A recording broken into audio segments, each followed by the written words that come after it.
La mente humana me fascina como nada en este mundo. No es de extrañar que uno sea perfectamente consciente de qué, cómo, cuándo y por qué tiene que hacer algo y al mismo tiempo no esté por la labor de ejercer acción para materializar esa idea. ¿Qué se interpone entre lo que deseamos con fervor y lo que nos apetece? ¿Qué ingrediente impide que consumemos nuestras aspiraciones más profundas? ¿Qué es lo que verdaderamente nos obstaculiza para conseguir lo que queremos? Exacto, las emociones. Para entender el origen de las excusas me veo obligado a explicar la metáfora del elefante y el jinete, creada por el psicólogo Jonathan Haidt. Por un lado, el elefante es un mamífero de dimensiones colosales, que goza de un olfato excelente y de un oído exquisito, pero cuya vista dista mucho de ser perfecta. Al carecer de una visión periférica, su mecanismo natural de defensa ante estímulos inesperados recae sobre los otros sentidos. Por ello, el elefante representa la intuición. Por otro lado, el jinete está situado por encima del elefante. Dada su inteligencia, el jinete sabe cómo situarse a lomos del elefante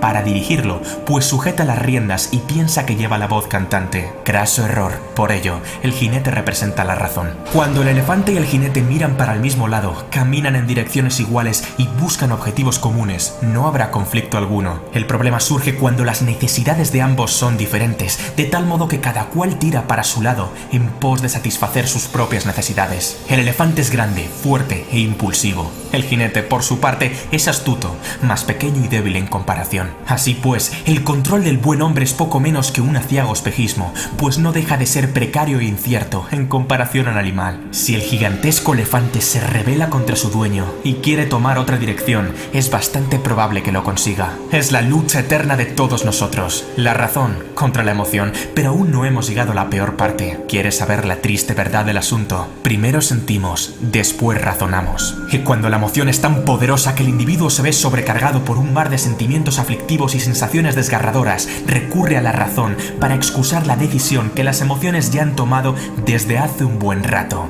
De ahí procede la palabra excusa. Ahora ya entiendes lo que significa. Te sientes abatido cuando no estás por la labor de dejar tan pronto las sábanas. Por eso, la razón justifica que habrá días de sobra para estudiar, a pesar de que el examen sea dentro de 3 días y no hayas empezado. Te sientes desamparado cuando tu pareja no está junto a ti. Por eso, la razón justifica que merece una segunda oportunidad, a pesar de que no te trata como la persona digna y noble que en realidad eres. Te sientes sosegado cuando inhalas el humo del tabaco. Por eso, la razón justifica que no pasa nada por echar un par de caladas al salir de fiesta, a pesar de que nunca te conformarás con un solo cigarro. Te sientes contento cuando vas ciego de alcohol. Por eso, la razón justifica que beber con moderación no es malo para la salud, a pesar de que hayas sido el culpable de que no completaras ese ambicioso proyecto. Te sientes aterrorizado cuando piensas en emprender. Por eso, la razón justifica que es mejor seguir formándose 4 años más o esperar a que el ciclo económico sea más favorable,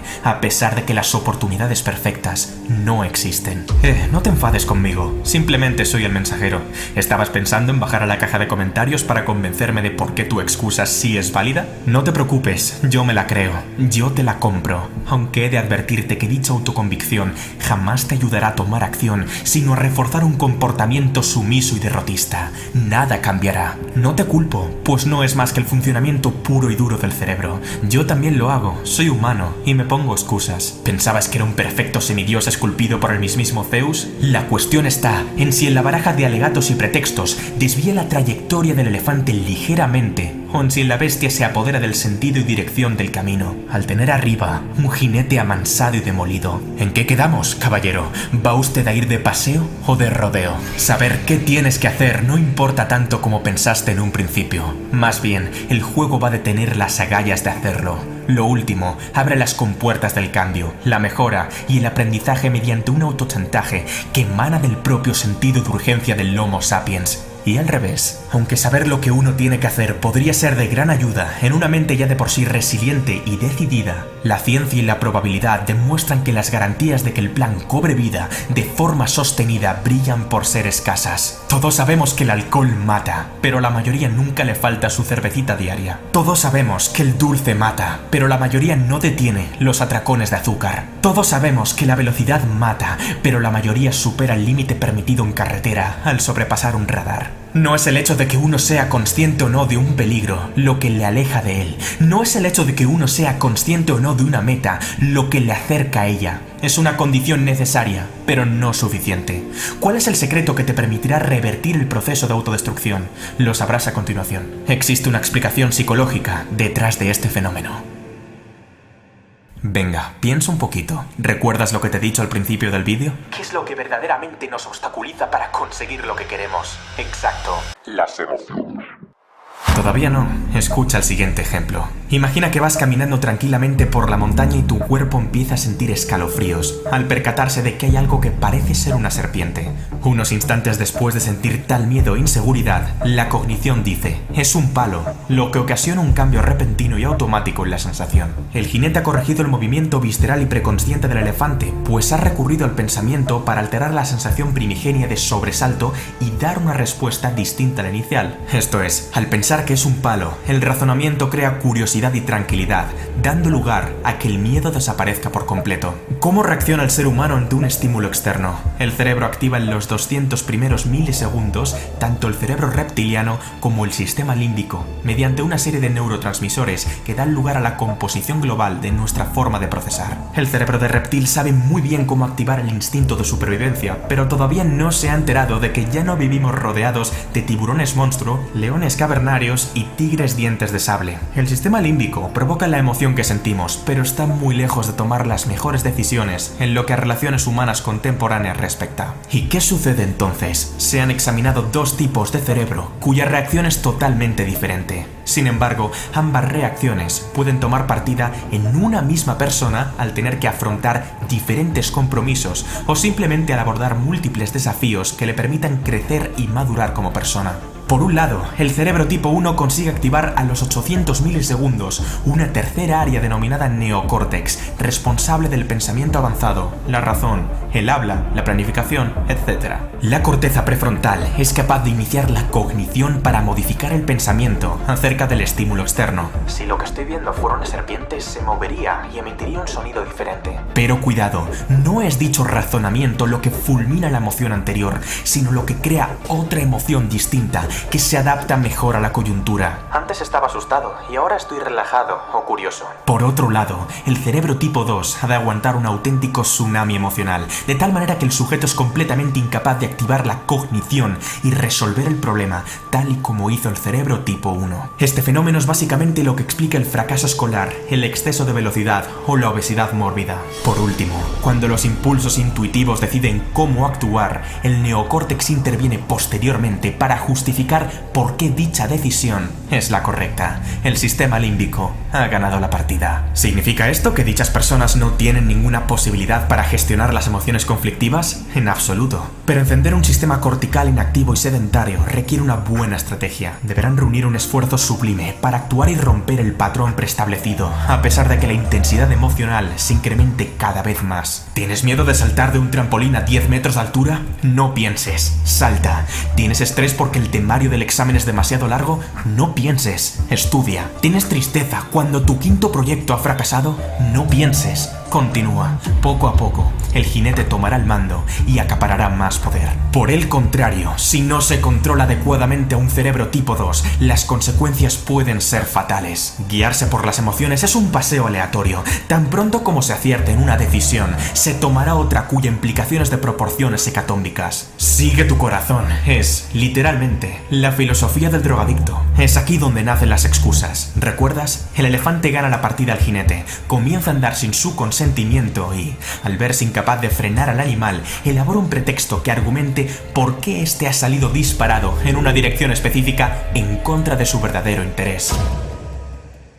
Sea como sea, cada vez que alguien toma una decisión, primero ha sentido en su cuerpo. Después, habrá algo que lo justifique o desmienta a nivel cognitivo. La inteligencia se puede entender desde la acepción de intelliger, esto es, seleccionar entre. Cuando yo soy inteligente, significa que, entre todo lo posible, escogeré lo más adecuado a la situación.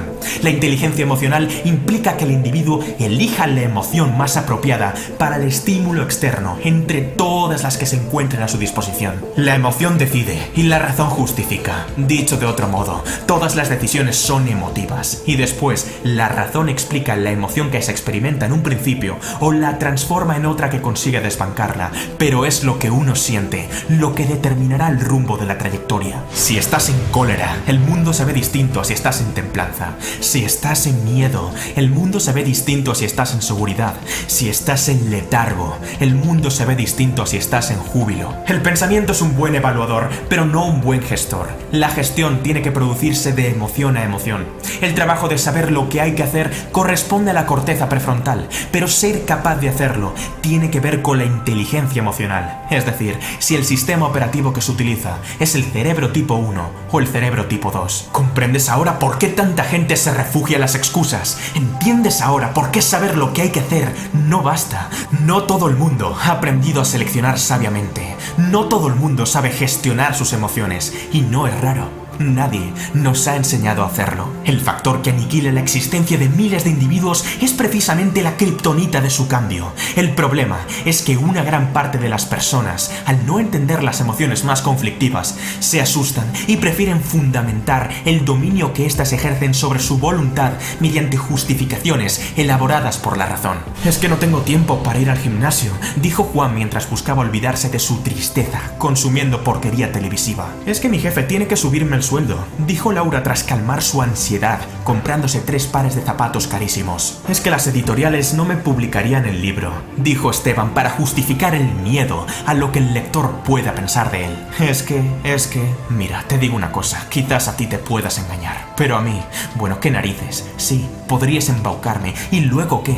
Tu vida seguirá siendo exactamente la misma, menos es que, y más hay que, es lo que quiero escuchar. Lo más grave de la situación es que la gente piensa que el hecho de que las excusas sean aceptables les exime de tomar responsabilidad sobre su vida. El asunto no va de tener razón o no tenerla, va de moverse o no moverse, de actuar o no actuar, de cambiar o no cambiar, de hacer o no hacer, y punto en boca. Deja de ser un jinete fatídico y desconsolado y conviértete en un domador de categoría. ¿Vas a tolerar que las emociones jueguen contigo o vas a jugar tú con ellas? ¿Vas a dejar que tu cerebro te domine o vas a convertirlo en una máquina infalible? ¿Vas a permitir que un sentimiento temporal tome una decisión permanente? ¿Vas a consentir que las excusas se carguen tu vida o vas a construir una vida con las excusas correctas? Sí, aquellas cuya emoción no se basa en la emoción, sino en la noción. ¿Quieres excusas? Va. Es que no tengo la paciencia de soportar una existencia miserable ni un segundo más. Es que no tengo la intención de quedarme parado y esperar a que el cambio aparezca. Es que no tengo la voluntad de autoconsolarme para reforzar mi melancolía y letargo. Es que no tengo la convicción de recurrir al lamento para resolver mis problemas. Es que no tengo la osadía de autorizar de nuevo un comportamiento de perdedor. Es que no soporto las malditas excusas. Ahora te toca a ti.